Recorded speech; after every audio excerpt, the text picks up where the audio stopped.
강선호 의원 어떻게 해야 될까요? 여러분들 투표 참여 기다리겠습니다. 갑질은 자기 자리 마련 안 해줬다고 조인트를 까는 게 갑질 아닌가요? 여기서 약간의 트러블이 나니까 배신감을 느끼는 거예요. 너무 착하고 너무 선하면 안 된다니까. 어찌됐든 자기 자신을 돌아보는 그런 계기는 됐을 겁니다. 정동영 잡으려다가 윤석열 잡았다. 아니요. 근데 저는 어떻게 판사를 하셨는지를 김기현 저럴 때는 나는 질문해서 빼줘 이러는 게 좀 현명한 건데 게임이 안 된다. 10대 빵. 여가부 장관 후보자가 이제 가장 큰 관심이었는데 물론 이제 정동영 장관 후보자가 이렇게 그 북한 관련된 얘기들 주고받고 하는 것도 이따가 살펴보겠지만 강선호 장관 후보자에 대해서는 이제 갑질 논란 이게 가장 뜨거운 이슈가 됐죠.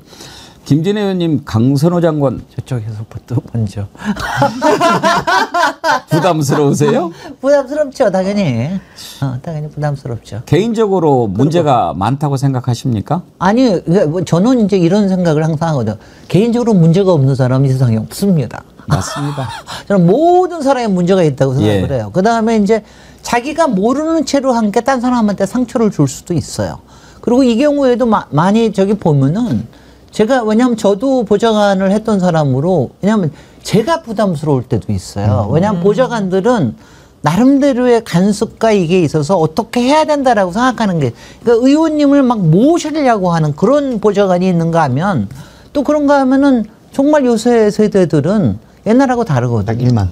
네. 그러니까 저는 이런 쪽이에요. 저는 저도 굉장히 세게 아니 왜 보좌관들이 도대체 의원의 집을 알 필요가 뭐가 있냐. 저는 그런 정도의 좀 프라이버시를 강조하는 사람인데 수행은 알 수 있죠. 근데 이번에도 이렇게 약간 트러블이 난 거 보니까 수행 보좌관 쪽에서 난 것 같은데 거기에서의 분명히 미스가 있긴 있었던 것 같습니다. 근데 과연 그게 갑질이라고까지 할 수 있는 것이냐? 이거는 저는 좀 잘 모르겠더라고요. 그거는 약간의 서로 성향이 다른 사람들한테 생길 수 있는 오해가 있을 수는 있겠다. 이런 정도로는 생각이 됐습니다. 근데 어저께 딴 거 어떤 것보다도 이거를 딱 갑질이라는 거로 요새 왜냐면 갑질이라는 걸 참 젊은 사람들 싫어하잖아요. 그러니까 이런 거를 딱 갑질이라는 걸 프레임을 씌워가지고 악마화를 시키려고 하는 이 국힘의 그 작전이 저는 별로 통하지 않은 것 같다. 이런 생각은 들었습니다. 예. 근데 저는 어제 청문회 하면서 국민의힘이 좀 아직도 전열이 제대로 정비가 안 돼 있는 것 같다는 생각이 들었어요. 청문회를 해서 뭔가 문제점을 지적하고 막 이러려고 해야지 처음부터 깽판 치려고 마음먹고 그러면은 누가 좋아요?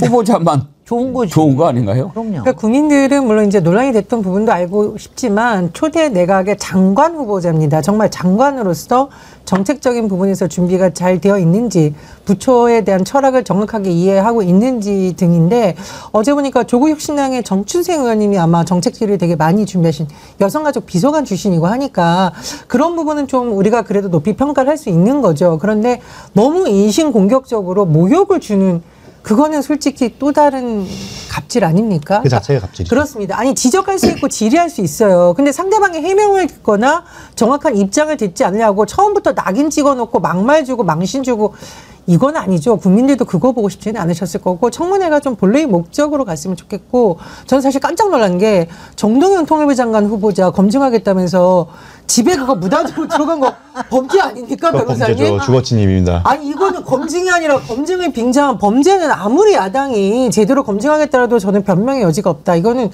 명백하게 잘못된 것이라고 생각합니다. 네, 세 가지로 나눠 말씀드릴 수 있을 것 같은데 아까 말씀하셨듯이 저희는 지금 뭐 완전 무결한 사람을 뽑는 게 아니라 장관 후보자를 뽑는 자리라고 생각합니다. 장관으로서 일을 잘할 수 있는가 아니면 도덕적으로 심각한 흠결이 있는가 정도를 파악하면 된다고 생각하는데 그 기준을 이제 장관 후보자로서 봐야 된다라고 생각하고 두 번째로 좀 언론이 자극적인 워딩이나 아니면 좀 부풀려진 수치를 가지고서 악마화하는 부분도 없지 않다고 생각합니다.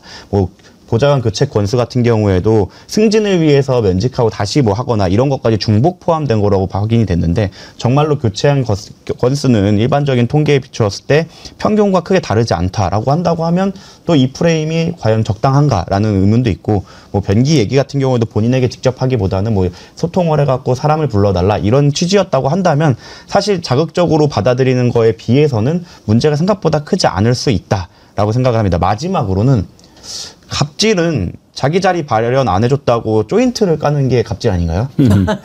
그렇게 했던 사람이 지금 뭐 비대위원장으로 계신 당에서 그 인신 공격하는 식으로 지금 청문회를 하는 게 갑질이고 지금 강선우 후보자 같은 경우에는 정확히 드러난 사실관계가 확인된 갑질은 제가 보기에는 없는 것 같다라고 판단이 됩니다.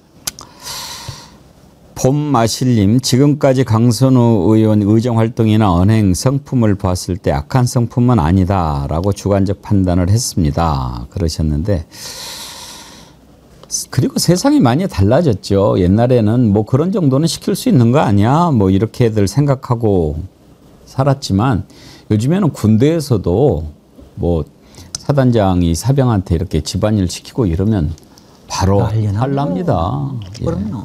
그러니까 그런 점에서 봤을 때 강선우 의원이 좀 그런 부분에 대해서 소홀했달까? 좀 제대로 인식을 못했달까? 그런 아쉬운 부분이 느껴지기는 해요. 그러니까 이제는 그 업무적으로 일로 이렇게 맺어진 관계라면 그것만 해야지 그걸 넘어서 가지고 사적으로 이렇게 뭘 한다든지 그러면은 안 되는 세상이 된 거예요. 그렇습니다. 예. 네. 그리고 이번 기회에 그런데 한 가지만 저기 하면은요, 수행 그 보좌관이 있잖아요. 예. 그러니까 이제 기사를 주로 수행이라고 얘기를 하는데 하고는 약간은 좀 달라요. 그러니까 약간은 개별적인 거라든 근데 거기서 오는 오해나 이런 게 왕왕 있다는 걸 저도 많이 들었습니다. 또 그런 거고요. 저는 어저께 아쉬웠던 거는 오히려 그리고 제가 강선우 장관 내정자에게 아쉬운 거가 사실은 뭐냐면은 어저께 권영국 예, 그 민주노동당에서 얘기를 잘 하셨던데 사실 지금 여성 이제 성평등 가족부가 될 텐데 여기서 지금 주요한 이슈들이 있잖아요. 가령 차별금지법이라든가 또 여러 가지 그동안 진보적인 아젠다들이 상당히 있어요. 뭐 비동의 간음죄라든가 또 뭐 몇 가지들이 있는데 그런 부분들에 대해서 장관 후보자의 이 스탠스가 저는 그러니까 솔직히는 너무 조심스럽기만 하다는 게 그게 조금 걱정이 되더라고요. 너무 조심스럽고 지금이 꼭 마치 선거철인 것처럼 너무 조심스럽고 너무 유보적인 태도가 저는 조금은 왜냐하면 저는 이렇습니다. 여성 성가족 평등부는 사실은 저도 아까 진보 보수 제가 어디에 서 있느냐 이런 생각을 많이 한다고 그랬는데 어느 정도는 진보적인 아젠다예요. 그러니까 사실 사회에서 아직 어느 정도까지는 아직 받아들일 태세가 안 됐다 하더라도 그 부분에 대해서 설득을 하고 좀 더 이렇게 앞으로 나갈 수 있게끔 하는 그런 좀 태도를 가져야 되는 게 아닌가 그런 점에서 저는 오히려 조금 아쉽더라고요. 강선우 후보자는 어찌 됐든 자기 자신을 돌아보는 그런 계기는 됐을 겁니다. 그런 것이 사실 또 청문회의 유익이기도 하죠. 이번 기회에 정말 제대로 돌아봤다면 앞으로 장관이 된다면 잘 그런 부분들 약이 될 겁니다. 어제 보좌진들에게 정식으로 사과를 하던데요. 한번 들어보시죠. 아프기도 했고 한편으로는 감사한 시간이었습니다. 저로 인해 논란이 있었던 점에 대해서 송구스럽게 생각을 합니다. 그리고 그 논란 속에서 상처를 받았을 보좌진들께 심심한 사과를 드리는 바입니다. 제가 부족했던 점은 더 겸허하게 받아들이고 그리고 앞으로 언행에 있어서 밑거름을 잘 삼아서 더 세심하게 더 깊은 배려로 살아가도록 하겠습니다. 예, 그렇게 하세요.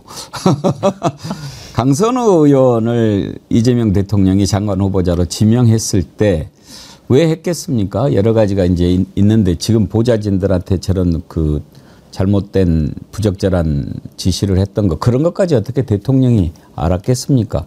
다만 이제 의정 활동하면서 지켜봤을 거고 또 가정사를 봤을 때 발달 장애 아이를 두고 있는 그런 것들을 보면서 아, 더 이런 부분에 대해서 배려할 수 있는 장관이 되겠구나 이런 생각도 했을 거고 무엇보다도 강선우 후보자가 지난번에 최고위원에 출마를 했죠. 그래서 꼴찌를 했어요.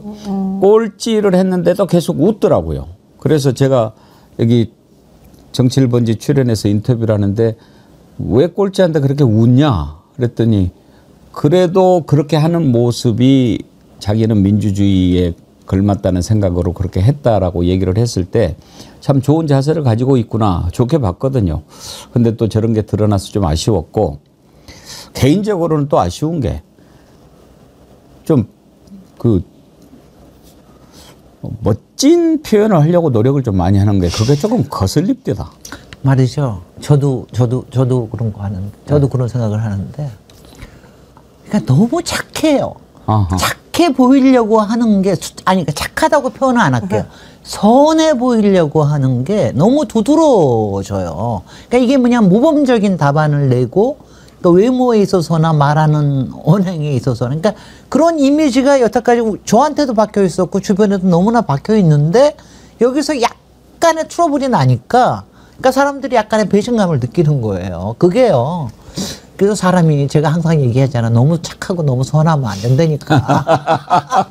근데 저는 약간의 네. 그러니까 뭐 이렇게 뭐라 그럴까.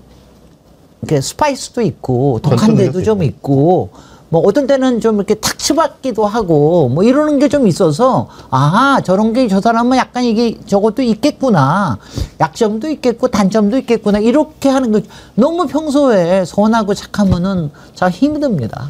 네, 발달장애에 이제 자녀를 둔 부모님들이 나는 어쩔 수 없이 세상과 싸우는 투사가 된다. 그리고 왜 나는 끊임없이 사람들한테 죄송해야 되는 이 양면성을 저는 좀 많이 보게 됩니다. 아마 발달장애 가족들이 대선 과정에서 그 이재명 후보 지지하는 그 현장에 제가 있었는데 그때 이제 강선우 의원이 와서 마이크를 잡았는데 저도 울고 다 울었거든요. 왜냐하면 그 가족들은 알고 있습니다. 왜 내 아이보다 내가 하루만 더 살았으면 좋겠다. 그래서 아마 그 대통령께서 지명하신 이면에는 우리 사회에서 이게 성평등 가족부에서 사회적인 약자 아직도 우리가 많이 제도적으로 개선해야 될 부분을 좀 많이 보신 게 아닌가 이런 생각이 들었고요. 저는 뭐 다른 거는 모르지만 발달장애 자녀를 둔 부모로서의 그 마음을 표현하는 것만큼은 우리가 너무 따갑지 않게 좀 따뜻하게 봐줬으면 좋겠다 그런 생각도 듭니다. 저는 말이죠. 죄송합니다. 개인적으로 비동의 간음죄나 이런 같은 경우에는 논란이 많은 거고 저는 개인적으로 반대하는 입장이고 법조인으로서는 반대하는 입장이기 때문에 그런 부분에 대해서는 충분히 논의가 성숙하지 않았기 때문에 그렇기 때문에 후보자 역시 뭐 본인에 대한 문제도 있지만 워낙 논란이 뜨거운 지점이다 보니까 좀 조심스럽지 않았나라고 생각을 합니다. 네, 너무 편을 들어주셔서 제가 왜냐면요, 저는 우리 전혜연 의원님 또 저보다 착하려고 막 또 그러니까 착하지 않아요? 아니 그러는데 왜냐면요, 저도 우리 집안에 발달 장애 가지고 있는 친구가 있는 확실히 세대 차이도 있는 것 같아요. 그러니까 젊은 세대에서 그런 거 있는 거는 굉장히 밝게 받아들이고. 이게 꼭 말하자면 세상에 조심스럽거나 세상에 미안하거나 항상 조심스럽고 이런 태도가 좀 아니에요. 아주 자연스럽게 이것도 하나의 삶이다라고 받아들이는 이런 게 있어서 조금 저는 이제 강선우 의원님 장관님 앞으로의 좀 더 큰 행보를 기대합니다. 예. 근데 이거 딱 한 말씀을 드려야겠습니다. 미안하다 그런 것이 아니라요.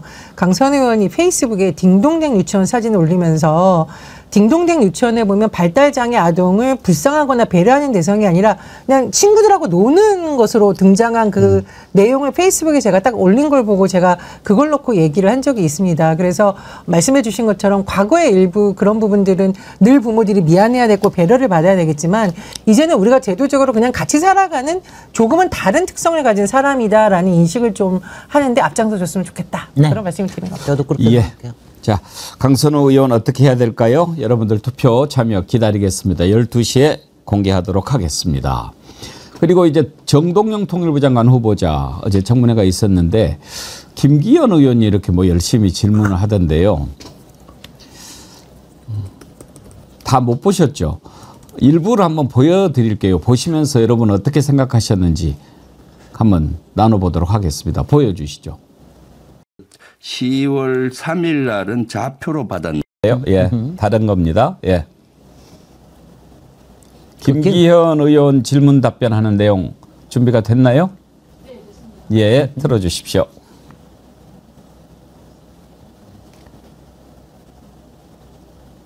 북한에 무인기나 유인기나 뭐 인공위성이나 보내어서 북한의 동향을 살피는 것이 불법입니까? 정전협정 위반입니다. 북한에 그러면 무기로 정찰하는 것은 안 되는 겁니까? 정전협정 위반입니다. 앞으로도 정찰하면 안 되는 겁니까? 그리고 이것을 아니 정찰하면 안 계엄의 된다고. 수단으로 쓰려고 한 그 의도가 너무 천인공노한 일입니다. 의도는 후보자 생각인 거고요. 외환죄 수사단에서 밝혀질 겁니다. 군사적 목적에 의해서 북한이 어떤 동향을 보이고 있는지 전혀 관찰하지 않아야 된다고 생각하시는 겁니까? 인공위성도 있고 고고도 정찰 위성도 있습니다. 고고도 정찰은 고고도 되고, 정찰 저거는 안 되는 정찰 겁니까? 비행도 있습니다. 휴민트도 있고. 그럼 북한의 동향을 탐지 않고 북한이 선임만 믿고 있자 이런 말씀이신구만요. 그렇지 않습니다. 좋습니다. 평화가 선언과 대화만으로 성취되는 것이라고 생각하지 않으시냐고 묻습니다. 평화는 두 가지가 다 필요합니다. 강력한 힘 그리고 두 가지를 다 대화와 아주 지혜로운 외교력이 필요합니다. 북핵이 이미 벌써 확실하게 말씀하신 것처럼 확실하게 확정되어 있고 그것이 북한의 핵 독점이 되어 있는 이 시점에 힘의 균형을 이루지 않고서 대화와 선언과 외교만으로 항구적인 평화가 이루어질 것이라고 생각하신다는 겁니까? 6번의 핵실험 가운데 4번을 이명박 박근혜 정부 제 질문에 대한 답변을 하시죠. 그렇게 생각한다고. 핵무력의 고도화는 이명박 박근혜 윤석열 정부 때 이루어진 일입니다. 거기에 대한 반성이 돼야 합니다. 반성부터 선행돼야 그럼 합니다. 북한 정권이 대한민국을 향해서 핵무기를 쏘지 않을 것이라고 확신한다는 뜻입니까? 민주정부 때 북의 핵 위협은 없었습니다. 윤석열 정부의 최악의 업적은 북이 전술핵을 사용할 수 있다는 언수를 윤석열 정부 때 한 겁니다. 북한이 총을 가지고 있는데 대포를 가지고 있는데 대포를 쏘지 않을 것이라고 말하면 대포를 쏘지 않을 그렇게 말한 적이 없습니다. 하는 없습니다. 겁니까? 그렇게 아니, 말한 적이 없습니다. 지금 그렇게 말씀하고 계시잖아요. 쏠 필요가 없는 상황을 만들어야 쏠 한다고 필요가 말씀드렸습니다. 있고 없고는 판단을 누가 합니까? 김정은이 하는 거죠. 후보자가 판단합니까? 우리 김정은이 국민이 판단합니다. 여러분 어떻게 보셨어요? 저는 저거 딱 보는 순간 게임이 안 된다. 10대 빵 뭐 그런 느낌 들었는데 적어도 저는 김기현 의원이 참 머리는 안 좋은 것 같다. 정우승 변호사님, 무인기기를 자기가 먼저 꺼내는 게 도움이 될 거라고 생각하는 사실은 걸까요? 그거를 하는 것 자체가 자충수죠. 그러니까요. 그리고 만약에 정말로 그 위법인 거는 당연히 정전협정 위반인 거는 모두가 알고 있지만 사실 국익을 위해서 위법인 사항도 저희가 비밀리에 할 수도 있는 건데 어떤 장관 후보자가 네 불법이지만 하겠습니다라고 대답할 수 있겠습니까? 그냥 저런 질문을 준비해왔다는 것 자체가 답이 뭐가 나올지에 대해서 생각하지 않고 그냥 몰아세우겠다. 저희가 사실은 저희 이제 법인에서 신규 변호사님이 오셨을 때 증인신문할 때 처음에 저렇게 써와요. 그러면 되게 많이 혼을 내거든요. 상대방의 답변을 예상해서 거기까지 준비를 해야 되는 건데 자기가 하고 싶은 말만 하는 전형적인 좀 단순아진 질문지라고 생각합니다. 저는 김기현 의원이 정동영 잡으려다가 윤석열 잡았다. 정확한 윤석열이 얘기네. 얼마나 잘못했고 윤석열이야말로 한반도 평화에 있어서 어떤 위험인지 하고 특히 평양 무역기 침투 지시 관련해서 지금 외환유치 혐의 본격적으로 수사 들어간 시점이니까 김기현이 질문할 때마다 정동영 후보가 답변을 하면 사람들은 정동영 후보가 문제가 있는 게 아니라 윤석열이 얼마나 잘못했었는지를 조목조목 상기시켜주고 심지어 이명박 박근혜 정부 때까지 잘못도 낱낱이 드러났다. 김기현 의문의 1패 이렇게 저는 저는 저거 합니다. 보면서 역시 정동영 장관 노련하다. 노련하다는 거는 준비되어 있다는 거거든요. 모든 사안들을 다 검토해 봤고 여태까지 있던 일을 다 체크해 봤고 그리고 우리가 어떤 선택을 해야 되느냐 이런 부분들에서 완전히 준비된 장관이라는 생각이 들어서 정말 믿음직했고요. 그리고 제가 이거 보면서 제가 김기현 의원하고도 사실 의원 시절부터 약간 인연은 있는데 예. 아까 뭐라 그러셨죠? 머리 나쁘다고? 아니에요. 근데 저는 어떻게 판사를 하셨는지를 왜냐 판사는요. 상황을 다 들어야 되는 거 아니에요. 근데 듣는 걸 잘 못하세요. 그리고 제가 보면서 그 왜 이분 별명이 하나 있죠. 땅기현? 아니요, 그거 말고. 가가멜? 가가멜. 가가멜. 스머프에, 예. 스머프에 나오는 가가멜. 예. 제가 오늘 보면서, 야, 정말 가가멜 너무 별명 잘 지었다. 이거 다 이렇게 하고서, 아, 정말 못 들으시는 것 같아. 그러니까 맨날 스머프한테 당하지. 잼사랑님도요. 바보 가가멜. 리지연님 쭈구리 가가멜 쉐기. 서정현님 버퍼링 기현. 그러고 보니까 정동영 장관님이 스머프 같아 보이기도 하네요. 똘똘하니 해가지고. 사실 정말 판사 출신 분들의 좀 특징이긴 한데 네. 뭔가 검사나 변호사 출신들은 다 상대방을 함정에 빠뜨리기 위해서 빌드업을 하거나 질문을 준비하는 그 연습이 좀 되어 있는데 판사님들께서는 사실 그러실 이유가 없기 때문에 직설적으로 물어보시는 경우가 많아요. 했어요, 안 했어요? 이렇게 마지막으로 물어볼 때 하시기 때문에 딱 그때 정도의 그 질문 준비에 머무르지 않았나라고 생각합니다. 사실 정동영 장관 후보자 같은 경우에는요. 대선 후보까지 하지 않았습니까? 뭐 이렇게 다른 장관들과는 조금 다른 관점에서 볼 필요가 있다. 뭐 총리를 한들 부족하겠습니까? 그리고 이재명 대통령의 정치적 멘토이기도 하죠. 그런 점에서 정동영 장관은 통일부 장관을 했던 사람이고, 그러니까 이재명 대통령의 새로운 대북 정책을 구현할 수 있는 최적임자라는 것 하나. 그리고 정동영 장관 같은 경우 어떤 자리 욕심이라기보다는 본인이 만들었던 개성공단이 사라지고 지금 이런 상황에서 그래도 내 마지막 정치 인생을 그걸 다시 좀 복원시키고 남북관계를 좀 평화적으로 가져다 놓는 것, 여기에 내가 좀 기여하고 내 정치 인생을 마무리하는 것이 좋지 않겠나. 그래서 맡았지 뭘 해보겠다 해서 맡았을 거라고 저는 생각하지 않거든요. 그런 점에서 저걸 가지고 뭘 허점을 잡아서 어떻게 해보려고 하는 것은 애당초 게임이 안 되는 거죠. 김기현 저럴 때는 나는 질문해서 빼줘 이러는 게 좀 현명한 건데 이게 말이 안 되는 거예요. 보통 옛날에 박지원 원내대표 시절에 만약 야당 같았다, 민주당 했다, 그럼 원내대표한테 혼납니다, 정말. 어떻게 준비를 이렇게 할 수 있냐. 그리고 이 청문회 준비단이 딱 준비가 되면 정말 상대에 대해서 백전백승 할 정도로 준비를 많이 해야 되는데, 아니 한때 그렇게 당의 지도부였던 분이 저렇게 준비가 허술하냐. 제가 보기에 국민의힘 저거 보면서 너무 창피하지 않았을까? 뭐 그런 생각이 드네요. 자, 말씀드리는 순간 12시가 됐습니다. 강선우 장관 후보자 투표 종료하겠습니다. 잠시 후에 결과 나왔습니까? 자, 아슬아슬한데요. 1236분이 투표에 참여해 주셨습니다. 좋아요 누른 분하고 같으시구나. 예. 임명해도 된다 80%, 사퇴해야 한다가 20%. 예. 우리 정어리 TV 애청자님들은 강선우 장관 후보자 임명하는 것이 옳다. 압도적으로 임명해도 된다. 지지하셨네요. 그러면 임명할까요? 대통령님.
그분은 장관이 돼서도 제대로 정책을 펼치기가 쉽지가 않습니다. 그리고 국민들께서 너무 실망하고 낙제점을 줘버린 것 같아요.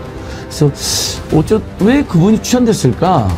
그들이 맡고 맡고자 하는 그 부처와 관련이 있는 문제들이 있어서 그런 거지요. 국민주권 정부의 오직 성공만을 기원하는 정말 시민의 한 사람으로서 이재명 대통령의 초기 이 허니문 피어리어도 짐이 될 것 같아서 깔끔하게 정리하는 게 오히려 설령 임명이 된다라도 깊은 성찰과 반성과 진솔한 사과 사죄를 하고 쉬자 안 쉬자 뭐 사실 오늘 이것도 투표를 해볼 만한데 투표를 한 가지밖에 못한다고 하니까 민주시민으로서의 소양, 의식 이런 것들을 고무시키고 역사에 대한 올바른 인식을 하도록 하는 것. 3.1절 광복절 그리고 제헌절 의미 있습니다.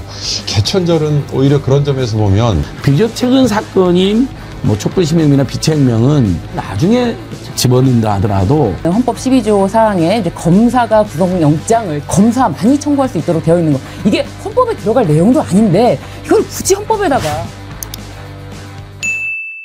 지난번에 강선우 여가부 장관 후보자 어떻게 할 것인가 물어봤는데 이제 청문회 끝나고 또 한번 다시 우리가 여러분들 의견을 좀 여쭤보고 싶어서 오늘은 이진숙 후보자 물어보려고 했는데 이진숙 후보자 어떻게 해야 될까요?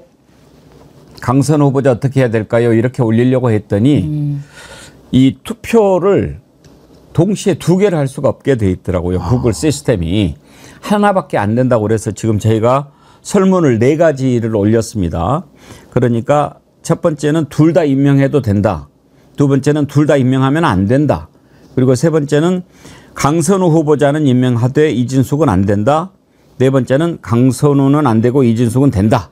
이렇게 지금 한번 투표를 하고 있는데요. 여러분들 의견을 전해 주십시오. 12시까지 투표를 해서 결과를 알려드리도록 하겠습니다. 어제 강선우 후보자만 했을 때는 80%가 임명해도 된다라고 했는데 조금 분위기가 달라지는 느낌도 있습니다. 어때요? 윤경호 소장님 보시기에 강선우, 이진숙 후보자 어떻게 하는 게 좋을 것 같습니까? 결론부터 말씀드리면 저는 안 했으면 좋겠습니다. 둘 다? 네. 예. 하필 강선우 후보자는 이 여성가족부잖아요. 이 성평등론은 뭐 이름을 바꾼다 이렇게 얘기하는데 사회적 약자를 보듬어야 되는 자리이잖아요. 하필. 그런데 바로 문제가 되는 게 그 사회적 약자는 아니지만 그와 관련돼서 생긴 여러 가지 잡음, 그리고 또 하나 청문회에 저도 잘 들어보고 생각을 바꿀 수도 있을 것 같다는 생각을 했는데 왜 자꾸 말을 뒤집고 순간순간에 위기만을 좀 벗어나려고 하는 좀 그런 생각이 들었고요. 이진숙 후보자는 기본에 대한 공부가 안 돼 있더만요. 이 교육부 장관을 맡으시기에는 이 초중등 교육이라든지 이런 거에 대해서 본인이 너무 인식이 안 돼 있어요. 그러면 그 짧은 기간이나마 좀 노력이라도 하시지. 그거에 대한 성의도 저는 안 보였는데 거기에 더해지는 게 본인이 학부모로서의 경험도 없지 않느냐. 이건 너무 아픈 대목이어서 이 두 분이 오히려 이재명 대통령의 초기 이 허니문 피어리어드 6개월 또는 1년 이 굉장히 오히려 더 짐이 될 것 같아서 이 두 분에 대해서 깔끔하게 정리하는 게 오히려 더 힘을 얻을 수 있는 계기가 되지도 않을까, 될 수도 있지 않을까, 저는 그런 생각이 듭니다. 사실 지금 말씀하신 것처럼 두 후보자에 대해서 비판 여론이 나오는 것은 그들이 맡고자 하는 그 부처와 관련이 있는 문제들이 있어서 그런 거지요. 강선우 여가부 장관 후보자는 여성뿐만 아니라 여성 가족 평등 이런 부분인데 뭔가 갑질이 그런 정신에 부합하지 않는 것 같다는 지적이고, 교육부 장관 후보자인데 논문 표절 의혹이 있고 또 의무교육을 제대로 시키지 않고 조기 유학시키는 부분, 이런 부분들이 이제 과연 교육부 장관 후보자로서 자격이 있느냐, 이런 지적들이 나오는 거지요. 이번에 많은 국민들이 또 그거 깨달은 거예요. 의무교육이라고 하는 게 나라에서 의무적으로 교육을 시켜준다라는 뜻도 있지만 우리가 의무적으로 학교를 보내야 합니다. 그러니까 초등학생, 중학생이 지금 의무교육이죠. 안 보내면 안 되는 거죠. 국민의 의무이기도 하지요. 그러니까 국가의 의무를 넘어서서 우리 국민의 의무도 있다라고 하는 건데, 지금 이제 청문회 계속 되고 있는데 끝나고 나서 여론을 수렴해서 결정하겠다라고 하는데 일부 언론에서 마치 두 사람은 정리되는 것처럼 이렇게 보도를 하니까 대통령실에서 사실과 다르다 입장을 밝히기는 했습니다. 특히 강선우 후보에 대해서 자진 사퇴로 대통령실 분위기가 기울었다는 일부 언론이 보도가 있었는데 대통령실에서 이 부분은 사실과 다르다. 대통령실은 기존 입장에 변함 없습니다. 라고 홍보소통수석이 바로 잡았습니다. 이렇게 하지 않겠다가 아니고 지금 아직 결정되지 않았다. 이런 뜻으로 받아들입니다만 신유진 변호사님은 만약에 저 내 문항에 투표하신다면 어디 쪽이실까요? 저도 좀 말이 조심스러운 부분이 있습니다. 왜냐하면 저는 사실 이재명 정부, 국민주권 정부의 오직 성공만을 기원하는 한 정말 시민의 한 사람으로서 어쨌든 대통령실에서 낭만은 없다, 첫 결정 낭만은 없다, 기조 그대로 변함이 없다라고 하는 상황에서 뭐 후보자의 이제 인사청문 위원도 아닌 제가 말씀드려야 조심스러운 부분이 있고 또 이제 근데 이제 이준숙 지명자는 말씀하신 것처럼 그 초, 중 등 의무 교육 그거를 소홀히 하고 미리 조기 유학을 보냈다. 이 점뿐만 아니라 정말 그 학부모로서의 우리나라 현실에서 대학을 보내본 그런 심정 이런 공감대라는 게 있지 않습니까? 이제 뭐 그 당시는 그랬고 지금은 달라고 어떤 변화라는 게 있지 않습니까? 그런데 그런 거를 한 번도 전혀 인지하지 못한 상태에서 이 지금 우리나라 교육개혁이 산적해 있는데 과연 이 문제를 공감대를 이끌어서 잘 해결할 수 있는지 그게 매우 의문입니다. 그게 매우 의문이고 그 외에 기타 나오는 여러 가지 의혹에 대해서 청문회 때 다 소명하겠다라고 했지만 글쎄요 이게 소명될 수 있는 성질의 것이 저는 아니었던 것들이 많이 있어서 이것이 소명됐다라고 보이지 않아요. 그리고 또 뭐 강선우 의원 같은 경우는 이 증거가 이제 초반에 나온 거랑 점점점 쌓여가고 또 이제 오늘자 보도로는 또 다르더라고요. 그러니까 이게 제가 말씀드리기가 더 조심스러운 부분이 있는 게 뭐 초반에 나왔던 증거만으로는 뭐 낙마 사유까지는 아니지 않나라는 생각을 저도 했었는데 그런데 이게 그런 식으로 이제 그냥 낙마까지는 아니야라는 분위기 때문인지 더 계속적으로 폭로가 이어지고 있어서 너무 조심스럽습니다. 사실 지금 이재명 대통령 지지하는 분들 가운데도 두 사람 임명하면 안 된다라고 얘기하는 것도 이재명 대통령의 뜻에 반대하는 게 아니고 이재명 대통령한테 누가 될까 봐, 이 정부에 부담을 줄까 봐 그런 의견들이 많으신 것 같아요. 두 분 다 좀 조심스럽게 입장을 밝히셨는데 안진걸 소장님 의견도 들어볼까요? 예, 저도 조심스럽죠. 왜냐하면 진짜 어렵게 정권 교체를 해냈고 지금도 내란 잔재 청산과 그 다음에 민생 경제 회복에 올인해야 되는데 뜻하지 않은 이제 논란이 생긴 거잖아요. 저도 투표는 했습니다. 보니까 저랑 생각이 비슷한 분들이 제일 많긴 하더라고요. 아, 그래요?